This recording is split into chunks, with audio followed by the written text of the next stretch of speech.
তিহার ফেরত অনুব্রতকে নিয়ে এবার বিরাট সিদ্ধান্ত তৃণমূলের। তোলপাড় বাংলা। বহু তপস্যার পর ফিরেছেন বাংলায়। গরু পাচার মামলায় গত শুক্রবার জামিন পেয়েছেন বীরভূম জেলা তৃণমূল সভাপতি অনুব্রত মণ্ডল ওরফে কেষ্ট।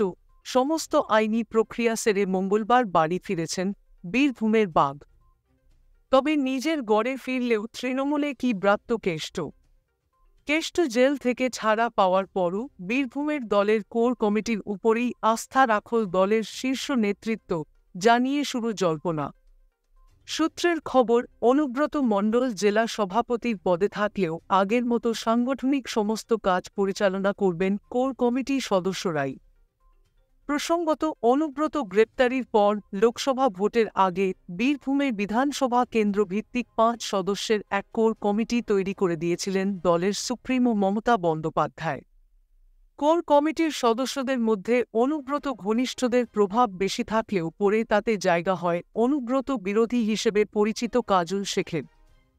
এবার অনুব্রত ফিরে আসতেই সেই কোর কমিটির উপরই আপাত ভরসা রাখল তৃণমূল। প্রসঙ্গত, ২০২২ সালের আগস্ট মাসে গরু পাচার মামলায় সিবিআই এর হাতে গ্রেপ্তার হয়েছিলেন বীরভূম জেলা তৃণমূল সভাপতি অনুব্রত মণ্ডল। দীর্ঘ ২ বছর পর জামিন পেয়ে বাংলায় ফিরেছেন কেষ্ট। শুক্রবার দিল্লির রাউস অ্যাভিনিউ কোর্ট থেকে গরু পাচার মামলায় ১০ লক্ষ টাকার বন্ডে তার জামিন মঞ্জুর হয়েছে অনুব্রতর। মঙ্গলে বীরভূমের বাঘ ডেরায় ফেরার আনন্দে জেলা জুড়ে ছিল উৎসবের মেজাজ। পুষ্পবৃষ্টিতে ফুলের মালা পরিয়ে বরণ করে নেওয়া হয় কেষ্টকে। তৃণমূলের পার্টি অফিস থেকে রাতারাতি সরিয়ে ফেলা হয় কোর কমিটির সদস্যদের ছবি। বদলে বসে অনুব্রত ও মমতার ছবি। ফলে স্বাভাবিকভাবেই কোর কমিটির ভবিষ্যৎ নিয়ে প্রশ্ন উঠেছিল ঠিকই, তবে আপাতত